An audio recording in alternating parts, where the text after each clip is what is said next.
Sebelum saya kisahkan tentang kisah Adam, tentu sebelumnya Allah Subhanahu wa taala telah menciptakan makhluk pertama namanya Arsy. Karena sebelum Arsy diciptakan tidak ada zat kecuali Allah Subhanahu wa taala saja. Baru kemudian Allah Subhanahu wa taala ciptakan makhluk pertama, dan itulah makhluk yang paling besar yang disebut dengan Arsy. Tapi para ulama akidah mengatakan bahwa makhluk yang pertama kali diciptakan adalah Arsy, kemudian qalam. Baru setelah Allah Subhanahu wa taala menciptakan Arsy-nya, kemudian setelah itu menciptakan qalam, dan Allah berfirman kepada qalam, catatlah segala sesuatu yang akan terjadi sampai kiamat dibangkitkan. Maka qalam pun kemudian mencatat seluruh takdir.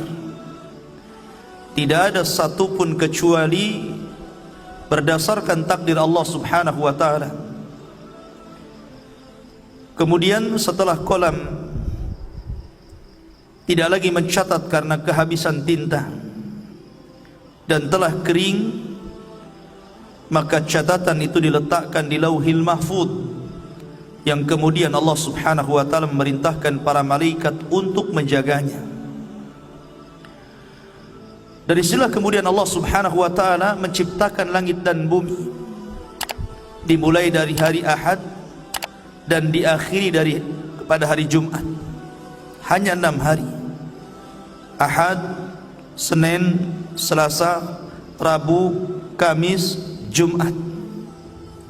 Maka Allah Subhanahu wa taala menyelesaikan penciptaan langit dan bumi dalam tempo yang 6 hari ini, dan selesai penciptaan keduanya di hari Jumat, sebagaimana Allah juga akan menghancurkan di hari Jumat, karena kiamat itu tegak di hari Jumat.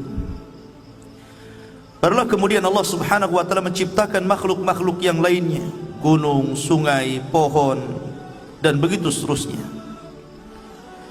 Maka ketika itulah Allah Subhanahu wa taala menciptakan makhluk pertama, namanya malaikat, dan malaikat adalah tentara-tentara Allah. Kemudian setelah Allah menciptakan malaikat, maka Allah ciptakan jin. Jin inilah yang pertama kali menghuni bumi. Akan tetapi karena jin ini memang disifatkan Allah Subhanahu wa taala lebih banyak yang rusak dibandingkan yang baik, maka terjadilah kerusakan di permukaan bumi. Sesama jin ini saling bunuh-membunuh, menumpahkan darah, merusak bumi. Akhirnya kemudian Allah Subhanahu wa taala pilih dari mereka yang paling saleh. Jin yang paling saleh itu namanya Azazil.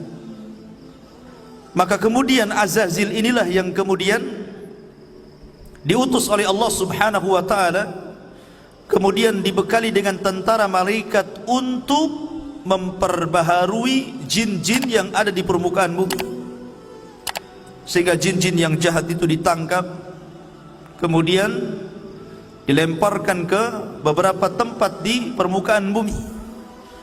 Sampailah kemudian bumi pun tenang karena dia berhasil menenangkan kaum jin. Dari situlah kemudian Azazil diangkat ke langit dan menjadi raja bagi seluruh kalangan jin, dan dia tinggal bersama para malaikat yang kemudian oleh Allah Subhanahu wa taala diberikan amanah untuk menjadi khazanatul jannah, penjaganya surga. Dari sinilah Allah Subhanahu wa taala memulakan penciptaan yang pertama, kisah Adam alaihi salatu wassalam setelah malaikat dan jin. Dan ingatlah ketika Tuhanmu berfirman kepada para malaikat, aku hendak menjadikan khalifah. Dan Adam bergenerasi sampai generasi kita ini. Maka di bumi mereka berkata, apakah engkau hendak menjadikan orang-orang merusak? Qalu ataj'alu fiha man yufsidu fiha wa yasfikud dima. Ya Rabb, apakah engkau hendak menjadikan ciptaanmu itu orang yang merusak dan menumpahkan darah di sana, maksudnya di bumi? Wa nahnu nusabbihu bihamdika wa nuqaddisu lak, sementara kami, kata malaikat, makhluk yang senantiasa bertasbih, memujimu, membersihkan namamu. Maka Allah mengatakan, qala inni a'lamu ma la ta'lamun, maka Allah berfirman, saya lebih tahu apa yang kalian tidak tahu. Sesungguhnya Allah subhanahu wa ta'ala ketika menciptakan Adam min qabdatin, dari cidukan tanah, di mana Allah subhanahu wa ta'ala ketika menciptakan Adam ini dari beragam macam warna tanah. Ada tanah yang berwarna putih, ada tanah yang berwarna merah, ada tanah yang berwarna hitam, dalam riwayat ada tanah yang berwarna kuning, dan ada yang bercampur di antara warna-warna ini. Dari sinilah kata para ulama, maka perbedaan warna-warna dari keturunan Adam alaihi salatu wassalam, karena memang bahan baku Nabi Adam sendiri dari berbagai macam warna. Jadi kalau yang kulit hitam, ya dari tanah hitam. Kalau kulit putih, tanahnya putih. Kalau kulitnya kuning, tanahnya kuning. Artinya bahwa Allah subhanahu wa ta'ala menciptakan dari berbagai macam warna tanah, dan itulah menjadi keturunan Banu Adam. Kemudian di antara tanah yang diambil untuk menciptakan Adam itu ada yang al-khabith, ada jelek tanahnya.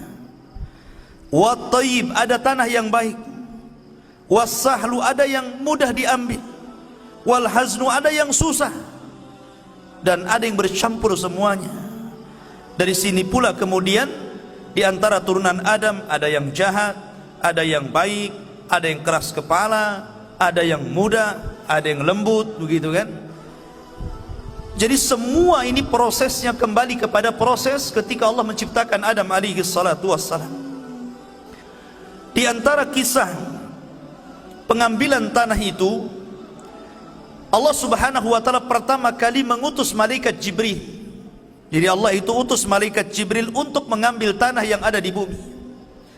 Tapi bumi menolaknya dan berlindung kepada Allah subhanahu wa ta'ala dari Jibril agar dia jangan sampai mengambil tanahnya.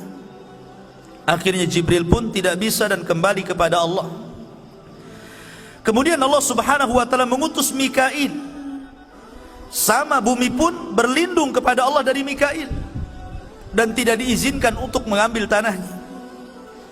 Akhirnya Allah subhanahu wa ta'ala mengutus malakul maut, malaikat kematian.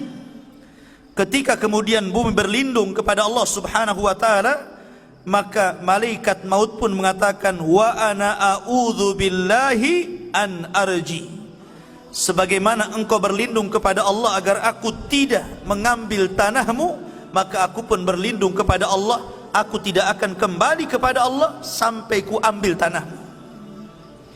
Akhirnya berhasillah malaikat maut mengambil berbagai macam tanah yang disebutkan di atas, kemudian diangkat ke langit.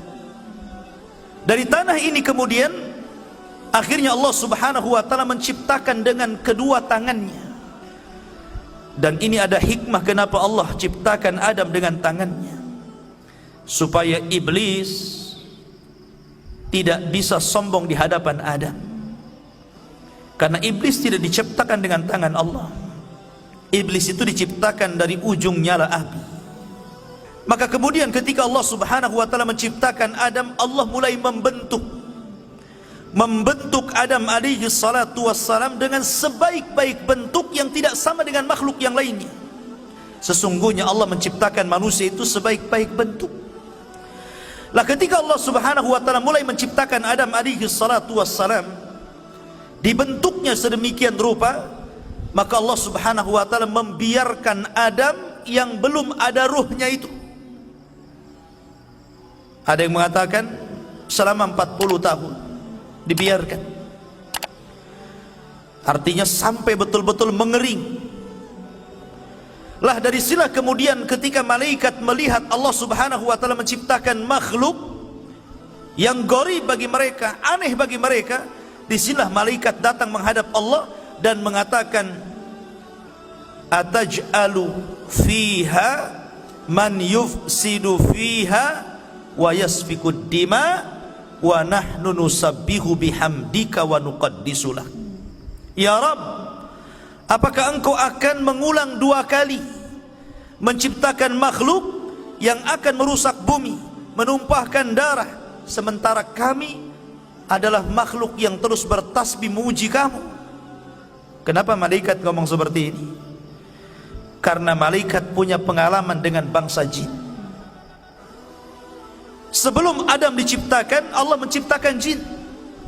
Dan jin itulah yang merusak bumi, yang menumpahkan darah sesama mereka, sehingga malaikat kemudian mentertibkan mereka. Karena malaikat punya pengalaman dengan jin, makanya dia kemudian datang menghadap Allah dan bertanya, ya Rabb, apakah engkau akan menciptakan makhluk lagi yang akan merusak dan menumpahkan darah? Makanya Allah subhanahu wa ta'ala mengatakan, inni a'lamu ma la ta'lamun. Lah saya ini yang menciptakan lebih tahu dibandingkan engkau. Barulah kemudian malaikat paham, dari turunan Adam ini ada yang menjadi para nabi dan rasul. Terkadang tingkatan mereka di atas para malaikat. Keluarlah para syuhada, keluarlah orang-orang saleh, keluarlah para siddiqun. Itulah kata-kata saya lebih paham dari apa yang kalian tidak tahu. Sementara iblis beda pula dia. Ketika Allah subhanahu wa ta'ala menciptakan Adam, baru berbentuk patung yang mengeras tadi, belum lagi ada ruh. Iblis ini bolak-balik, kemudian memegang-megang Adam. Kadang masuk dari lubang telinga, keluar dari lubang hidung, masuk dari lubang hidung, keluar daripada lubang dubur. Begitulah dia masuk keluar. Kemudian dia mengatakan di hadapan malaikat, la in sullitu la uhlikanna. Kalau seandainya makhluk ini diserahkan kepadaku, kuhancurkan dia. Sampailah kepada waktu yang ditentukan, waktu yang menegangkan, ketika Allah hendak meniupkan ruh kepada Adam.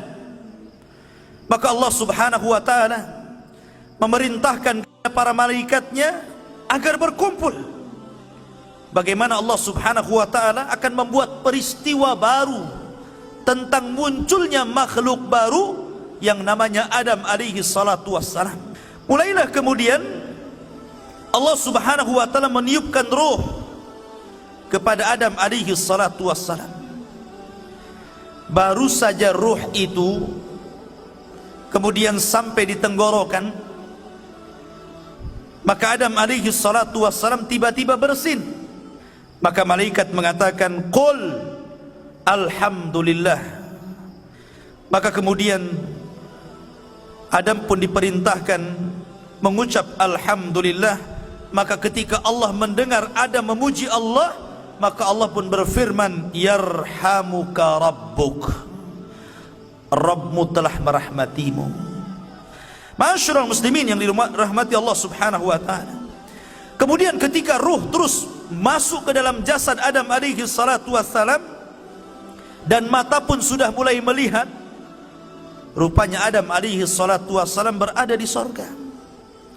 Maka ketika Adam subhanallah ruhnya sempurna, dari setelah kemudian Adam langsung memakan buah sorga. Dan seluruh buah sorga dihalalkan untuk dimakan, kecuali satu, nanti kisahnya.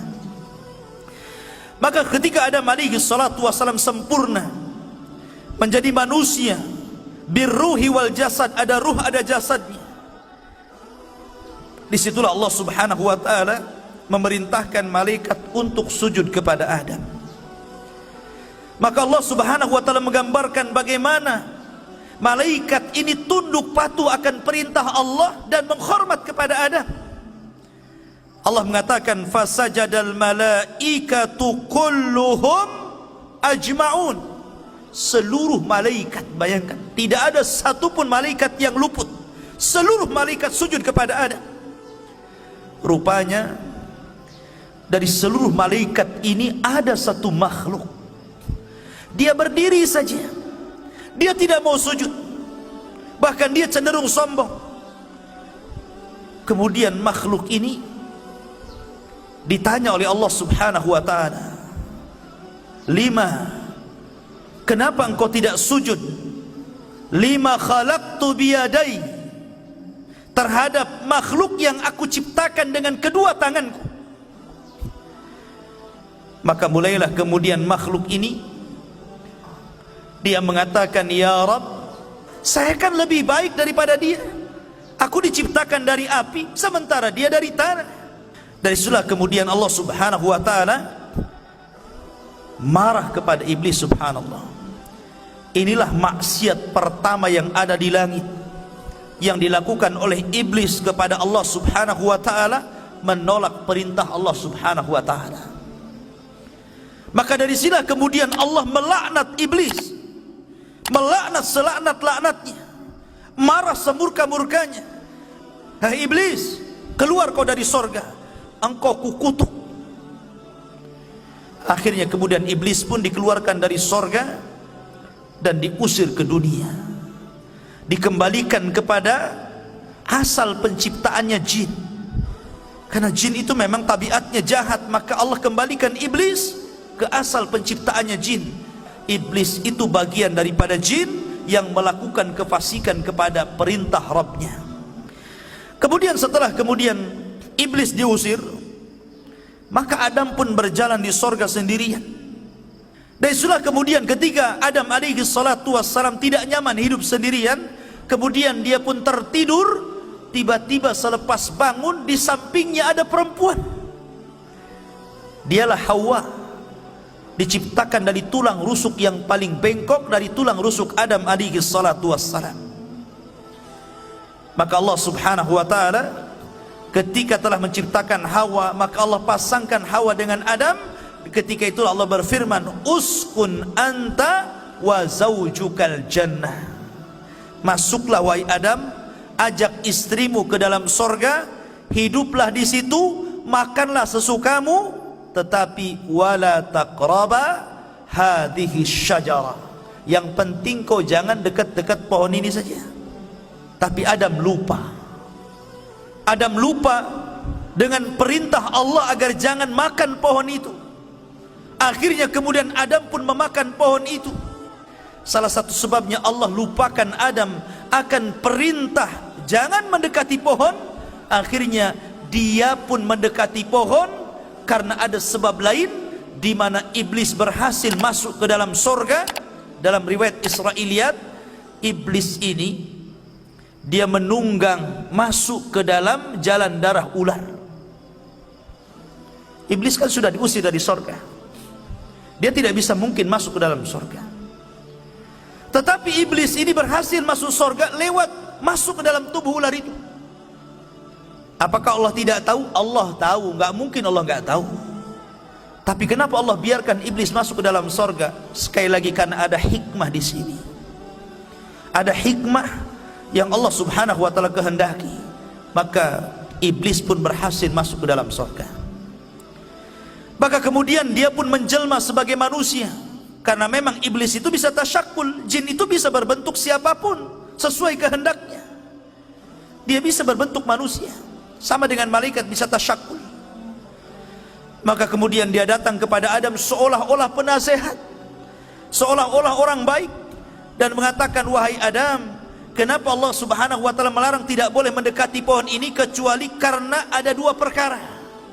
Antakuna malakaini au takuna minal khalidin. Boleh jadi kalau engkau memakan buah larangan ini, kalian berdua akan Allah jadikan malaikat, atau Allah akan kekalkan di sorga. Allah tidak mau engkau kekal di sini. Akhirnya mulai goyang Adam. Ketika iblis tidak sanggup mempengaruhi Adam alaihi salatu wassalam, akhirnya dia pengaruhi lewat istrinya. Kemudian juga Al-Imam Ibnu Katsir rahimahullahu ta'ala dalam kitab Bidayah wa Nihayah menjelaskan bahwa Adam ini memiliki perawakan yang tinggi, sittuna dhira'an, memiliki 60 hasta. Satu hasta itu setengah meter, berarti 60 hasta berarti 30 meter. Itu tingginya Nabi Adam. Kemudian lebarnya 7 hasta, berarti lebarnya itu 3,5 meter, tingginya 30 meter. dan memiliki usia yang panjang. Ketika Allah Subhanahu wa taala kemudian takdirkan bahwa Adam alaihi salatu wassalam memakan buah larangan, akhirnya kemudian Adam pun diusir oleh Allah dari sorga. Qulna bitu minha jami'an, kami katakan keluar kalian semua, hei Adam, hei Hawa, keluar kalian dari sorga. Maka di sini tiga makhluk diusir, iblis, Adam, dan juga Hawa. Mereka berjumpa di bumi. Ada yang mengatakan Adam diturunkan di India, sementara Hawa itu diturunkan di Mekah. Kemudian berjumpa di bukit Jabal Rahmah. Ada yang mengatakan Adam juga meninggal di India, ada yang mengatakan di Mekah, ada yang mengatakan di Syam. Allahu a'lam.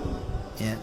Yang jelas kita tidak menetapkan yang tidak ditetapkan, hanya menukil beberapa kisah Israiliyat. Artinya bahwa Adam alaihi salatu wassalam kemudian diturunkan ke bumi. Maka akhirnya kemudian Adam alaihi salatu wassalam ketika sampai di bumi, Adam menangis. Menangis sejadi-jadinya. Ketika itu Jibril datang dan berusaha menghibur Adam, tapi Adam tetap menangis. Menangis karena, bukan karena sedih dia diturunkan dari bumi, tidak, tapi karena menyesal karena maksiat yang dilakukan kepada Allah Subhanahu wa taala, sehingga dia berdoa kepada Allah, Rabbana zalamna anfusana wa illam taghfir lana wa tarhamna lanakunanna minal khasirin. Ini doanya Nabi Adam. Tapi lihat iblis, ketika diusir dari sorga, bukannya minta maaf, bukannya minta ampun kepada Allah, malah minta yang lain pula. Dia mengatakan, fa'angdirni ila yaumi yub'atsun, ya Rabb, tangguhkan aku sampai hari kau bangkitkan, maka tangguhkan usiaku sampai kiamat dibangkitkan. Akhirnya Allah tangguhkan iblis. Makanya iblis itu satu-satunya jin yang tidak akan pernah mati. Ketika Adam sudah di bumi, Hawa sudah di bumi, dan Allah pertemukan keduanya, akhirnya kemudian diilhamkan untuk menutup aurat keduanya, maka disinilah permulaan permusuhan antara iblis dan Adam serta anak keturunannya.